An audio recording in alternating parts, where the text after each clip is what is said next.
3, 2, 1.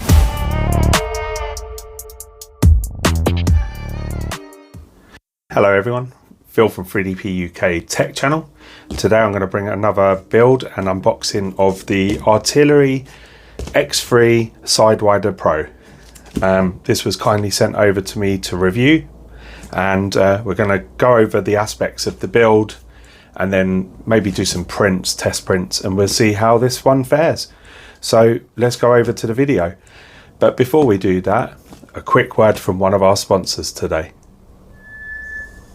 PCBWay are a PC board manufacturer, but not only PCBs, they do PCB prototyping, PCB assembly, FPC and rigid flex, advanced PCBs, and even CNC and 3D printing. The site's very easy to use.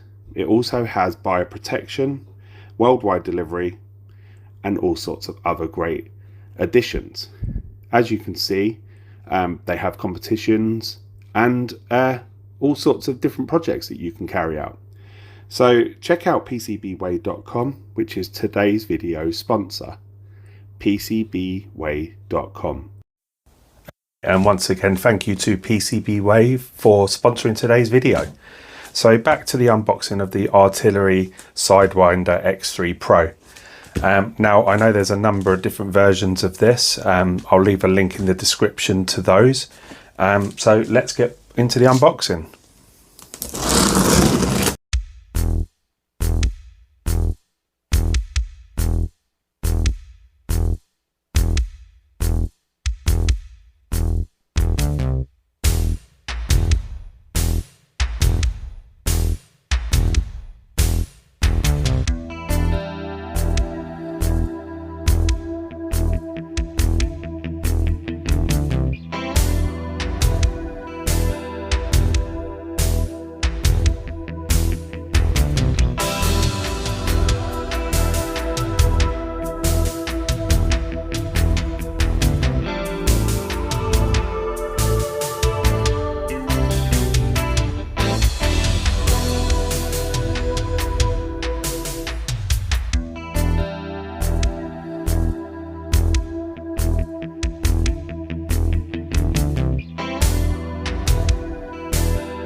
Okay, so everything's been set up, as you can see.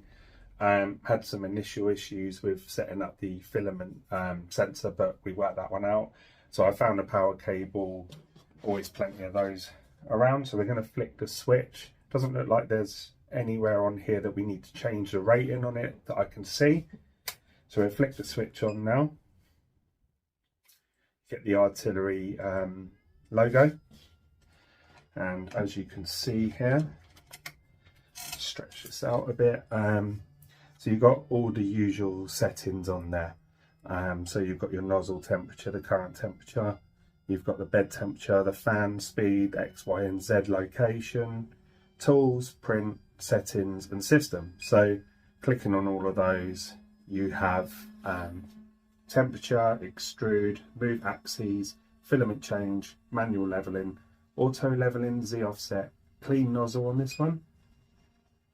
Settings, so you've got your fan speed, linear advance, you also have shape components, or shape compensation, sorry, factory reset, motors off if you want to move your languages, so there's a number of different languages, we're English today, the version, firmware version, etc. You've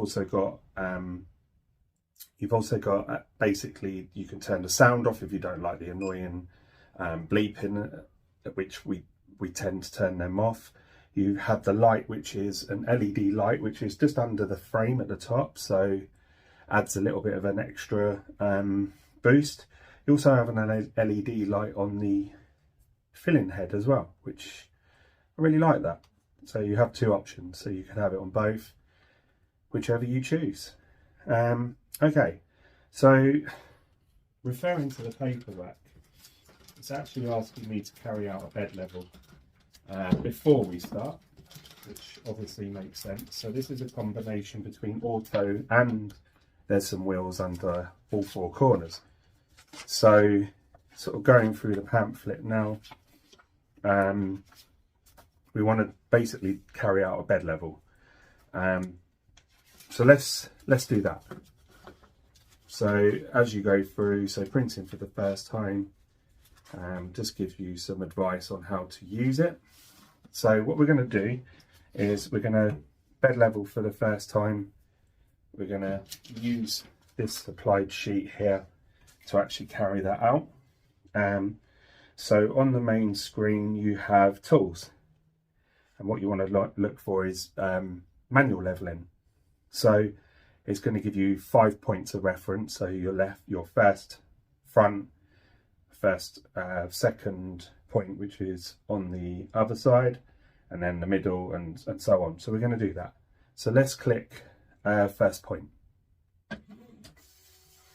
As you can see, let's make sure that we've got that in place.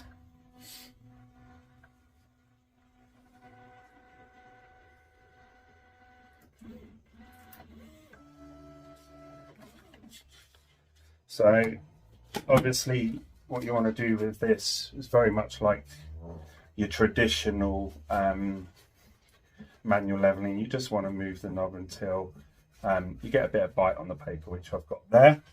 And the second point is on the opposite side. Make sure the paper's in the right place. Move it backwards and forwards like so. And I've got a bit of a bite there. And then your third point, which is on the opposite side,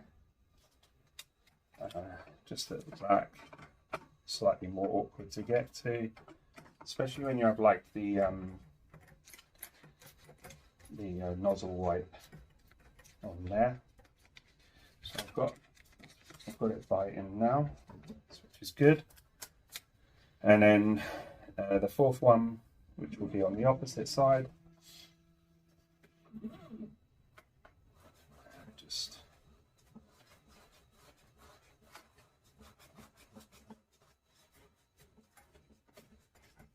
it's always slightly fiddly when you first do it. Got a bit of a bite, which is good, and then it's going to go to the center. Click on that on the final one, and I've got a bit of a drag on that, which is perfect. So that's the manual leveling. So that's your first initial point. Then what you want to do is carry out an auto level. So it's going to do that for me now, and it does a 49 point leveling. So obviously it just does its touch reference, and then it will do the 49 points. So we'll skip through that part.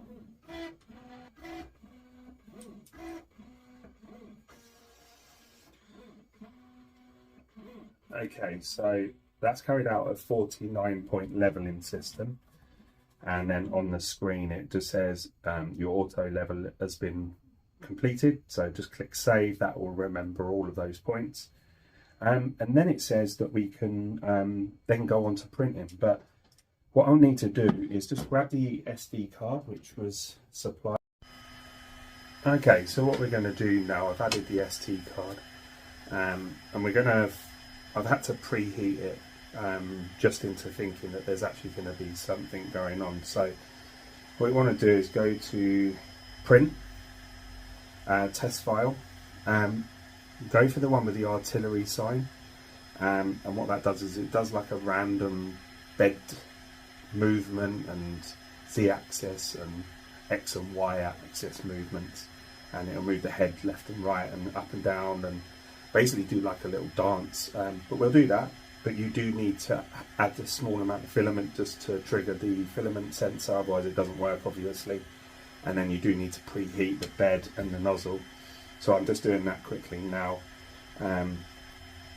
So let's kick that off, and hopefully you'll be able to see what it actually performs.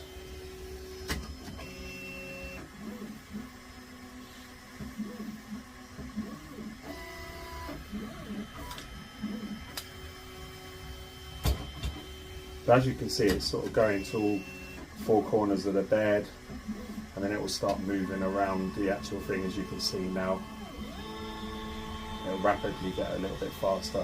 Just testing all of the axis, making sure that everything works fine. It's also a good opportunity to work out whether anything's actually wrong with it.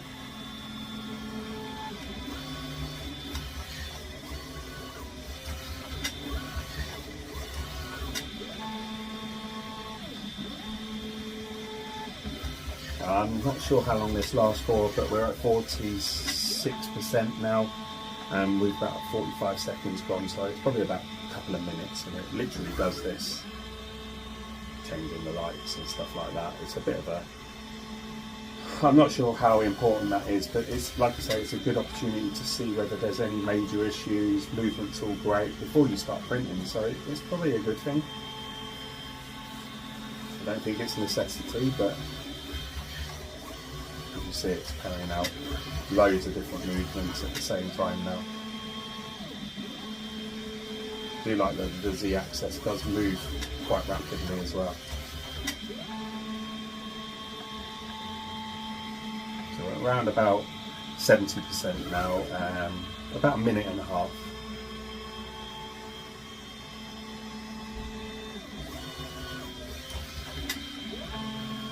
It's nearly done now, by the looks of it.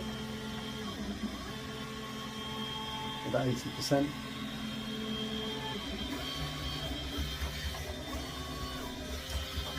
The one thing to note with this, the ribbon cable on the printing head, do double check that that's fitted, because it comes fitted already.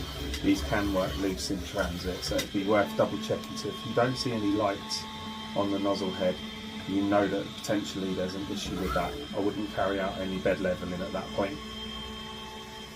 So we're at about 95%. It's nearly complete, and I think that's probably it. So we're about 2 minutes and 16 seconds, so it's not too long. You probably only ever have to do this the once when you first get the machine. I think it's worth doing, to be fair. Probably best to click confirm. I'm not sure how much longer it's going to carry on, especially when it's actually said it's complete, so that's fairly random. And hopefully we shouldn't have to turn the machine off to actually tell it to stop. Seems like it's potentially done now. As you can see, it's now going back to its home position. Quite cool, probably a little unnecessary, but you know, nonetheless it sort of puts it through its paces.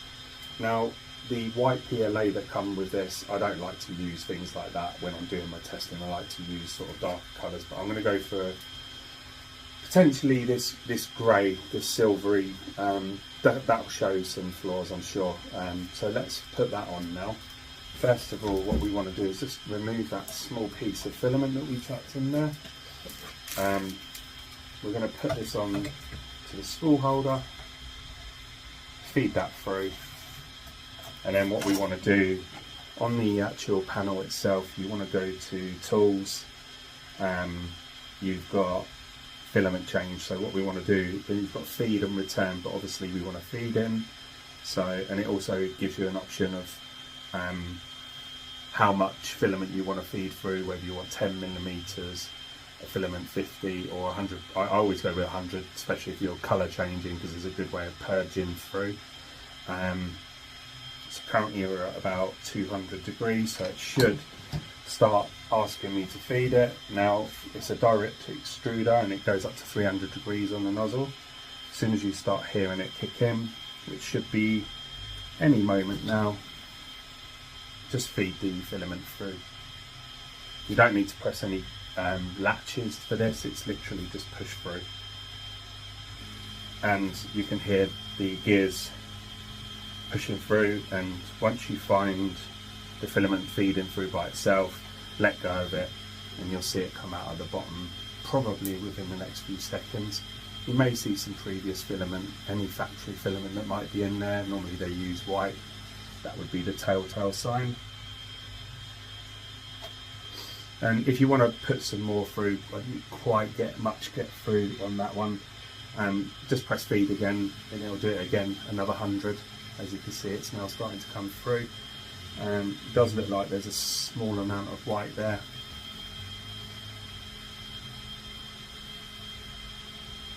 And once you hear the gears stop, just pull away any sort of debris. And there we go. So nice and easy to change the filament.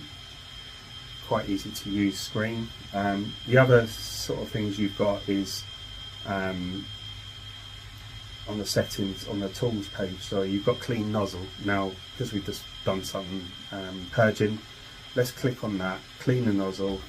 It will send it to the left hand side. We'll just see what happens when now we've done that. A little bit of vibration on that, could potentially be the table that I'm using.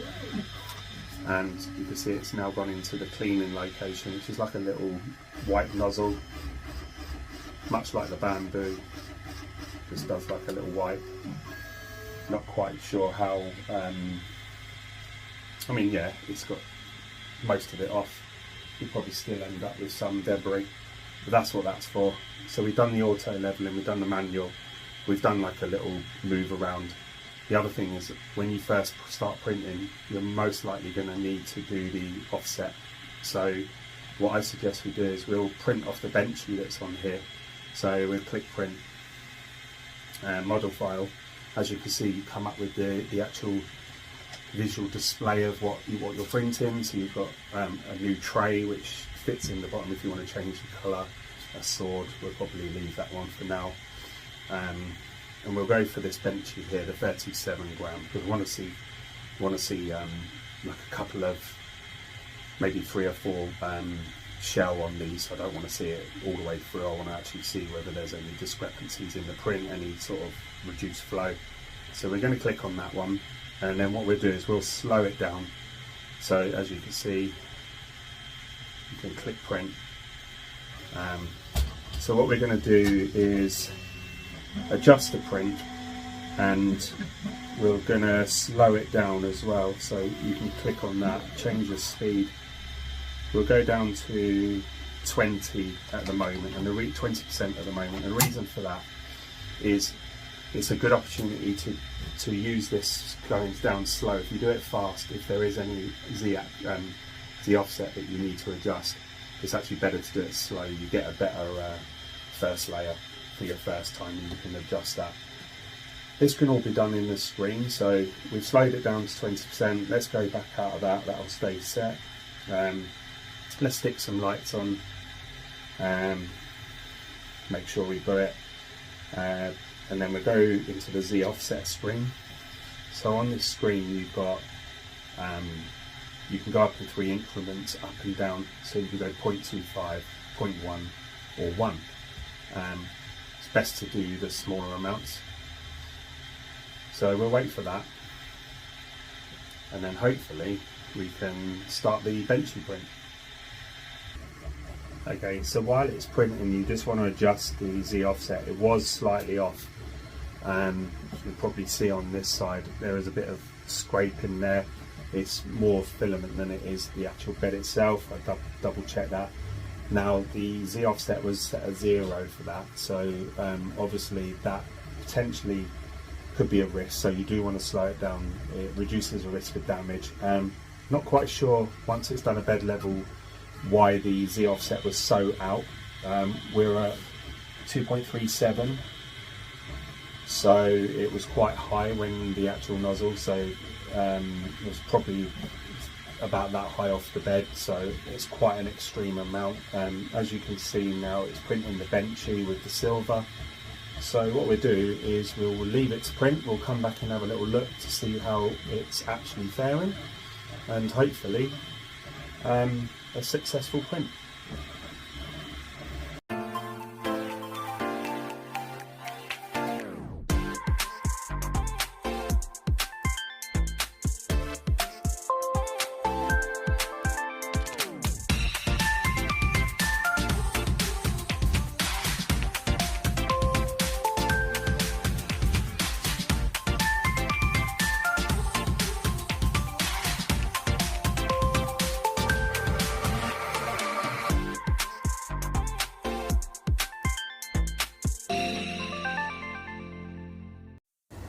Okay, so the bench is complete, as you can see. Comes off the bed, it's literally cooled down really quick. Like I say, this is going to take a bit of effort to get off, because obviously I was doing the Z offset, and you can see that it's kind of left a bit of a mark on there. Won't take too much to get that off, I'm sure, but as you can see from this, yeah, the overall quality of that using the silver PLA shows quite a lot of the flaws on it, as you can see. Overall the prints come out really well. Quite impressed with that. You can see the logo quite clearly at the bottom, as you can see there. Not much ringing, a little bit of under extrusion on some parts, but that's pretty standard, especially if you're coming from factory settings. You can always adjust that in the Cura profile or whichever slicer you're using. But overall the quality of that is pretty good. What we're going to do now is clean the bed, and then maybe stick another print on that's on the SD card, and then we'll wrap it up and we'll do a final thoughts on what I think of the actual setup and the build. Few issues around trying to work out locations of things, but once I actually read the instructions properly, kind of made sense. But yeah, so what I'm going to do is clean up the bed now, and whack another print that's on there, have a little check of that and see how that comes out, and like I say, wrap up the video.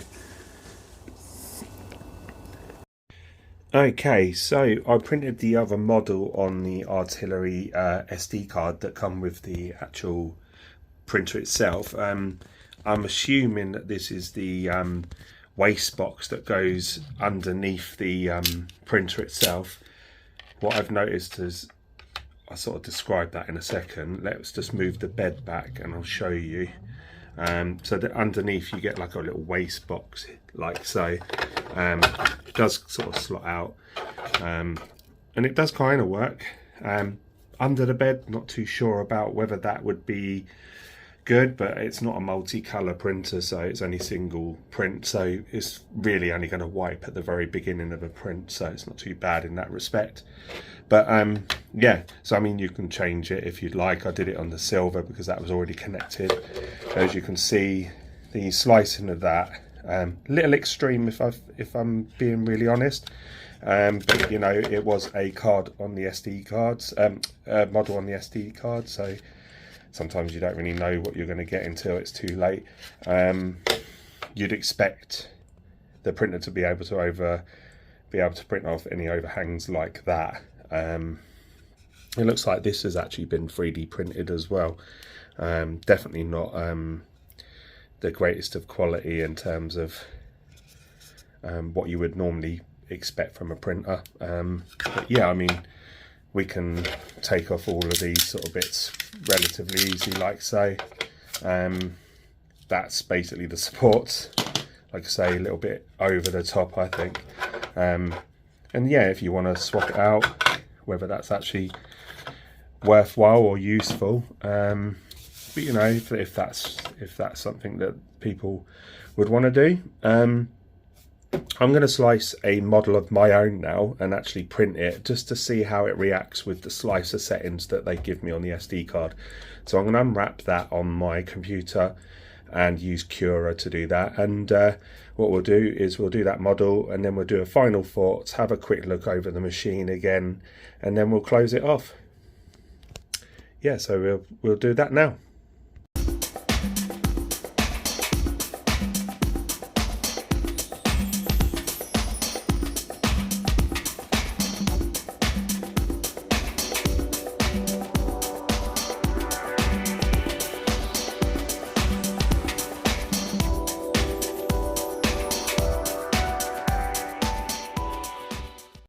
Okay, so done a number of prints on the artillery Sidewinder X3 Pro, and I must say, apart from a few teething issues, so earlier on in the video I actually carried out a print of the sword that's actually on the file list, but it was left overnight, and in my printing studio the temperature dropped, and on the bed itself I hadn't actually applied any sort of adhesive. What I normally use is 3D lac, so that actually helps it bind the print to the bed.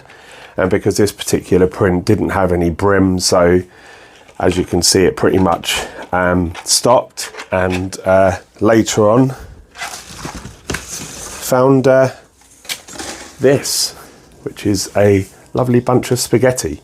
Not anything to do with the printer itself. That was actually the fact that I hadn't applied any glue to it. The glue stick wouldn't work that they supply. That really doesn't help at all. But 3D lac, which I use myself, I just whack a little bit of the spray onto the bed and that does the job nicely. Since that, managed to print this amazing reindeer, especially for Christmas. A few little whispery bits you can see on here and some sort of not so great on the ends, but you know, this is quite a fragile print. Like I showed you earlier on in the video, the actual benchy came out really well. You could see the prints and stuff like that. And then I also printed, which is from STL Flicks, this alien hand. Now you can put your headphones on here or controller, gains controller, and I mean, you can see that's come out pretty well. And this I sliced using the actual artillery curer package that was on the SD card, but you can use your traditional cure or any slicer that you want. Use their standard settings, and as you can see, came out really well, no supports. The overhangs for this, as you see earlier on in the video, the box that they did with the supports, it really didn't need it. And you can see the overhangs on that is far more severe than this. So they didn't need to add supports, I don't think anyway. Maybe they'd have a bit of drooping on there, but nothing severe. And you can see how that's come out. It's come out absolutely fantastic. Do love these sort of prints. Like I say, STL Flicks is the place to get these. Yeah, so overall, some fabulous prints. Like I say, over the next few weeks, I'll probably do some more test prints, put it under a bit more pressure. Like I say, in the build itself, had some sort of initial issues about where to put the filament runout sensor, read the instructions. I tend not to do things like that. I've built so many printers that I think I know best, and I don't. Love the touchscreen on this and the fact that you can lift it up and sort of work in place. Quite a few printers like that. The UI on it is a little bit clunky, I must say. It is black and white, so it's monochrome, sorry, so there's no color on this. I think they could probably update the user interface on this. The other thing to note is you have an LED strip at the top, so if you go into settings, if you go into tools, sorry, you can turn off the turn on the lights and stuff like that, which is pretty cool. Basically tells you about what it is and what firmware. So you can turn on the light like so. You can turn that on and off. I really like that. Use that for my time lapsing, as you see quickly before this. You've also got an LED on the filling head. On the SD card, you will have also seen that earlier on in the video, the movement it does just to check all of your axes. Make sure also that before you start printing, you check the bed, because that was wobbly. There's one set of eccentric nuts on one side of the bed. Do like the build plate that's been supplied, the Flexi build plate, PEI. Say 3D lac does the job. Don't bother with the glue that's supplied, use that for something else. Also has the notches on the bed so that you can push into place, snap in, done. Okay, so overall, my thoughts on the Artillery Sidewinder X3 Pro is that for the price range, it would be a great first time printer. With all the printers that are out now, like for instance the Bamboo that we have here and the K1 that we have just behind me, with these sort of printers on the market now, they're the type of printers that you're probably going to go for if you're a lot more experienced in 3D printing. However easy they are to use, there is some sort of knowledge that you need to understand. So working on something like this is a great way to sort of gain understanding and what's expected of you.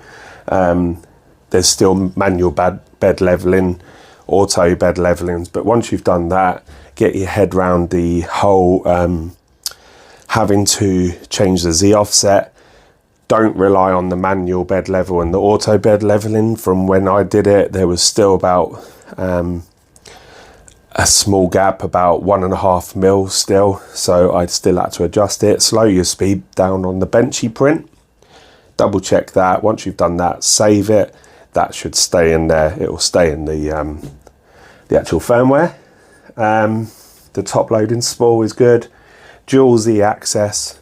When we were putting it together, you have the push fit on the side, which is the push fit electrical connections. I like that. The nozzle wipe, a little bit clunky. Seen in other reviews that the head has hit that. Now, I'm not sure why it would have done that for them, but yeah, it does the job. The other thing is make sure that this is sort of where all the filament dead waste goes into. Make sure to keep an eye on that, empty it out every time you use it, because it will start building up and it'll get inside of the wheels. Overall, the build, really easy. Couple of minutes for me, but not like a novice would take 10 minutes. It's literally 2 bolts on either side, the filament sensor and the top loading spool, and then check your eccentric nuts, and then you're straight into basically calibrating it and manual bed leveling. So yeah, overall really happy with this. Thank you to Artillery for sending this over to review on my channel. I'll leave a link in the description where you can pick up this. I believe it's around about £200 at the moment, maybe slightly less. So in terms of the market at the moment, that's really competitive. Yeah, so overall quite a good buy. Like you can see, some great prints off this. The benchy, great quality. Don't use the supplied white if you're hoping to sort of review it. Go for something slightly darker. I went for the silver because I did actually want those colours for these particular items. The darker you go, the better quality that you can see and see if anything needs changing. You can update the flow rate. Also, whilst it's printing, if you see that it's under extruding, you don't need to think, oh, I need to stop, start again, go through the Cura profile. You don't need to do that. You can update that through the firmware, so I like that. But overall, that's it. Thank you for watching. Don't forget to like and subscribe. I'm 3DP UK Tech Channel, and this was the Artillery Sidewinder X3 Pro. 3, 2, 1.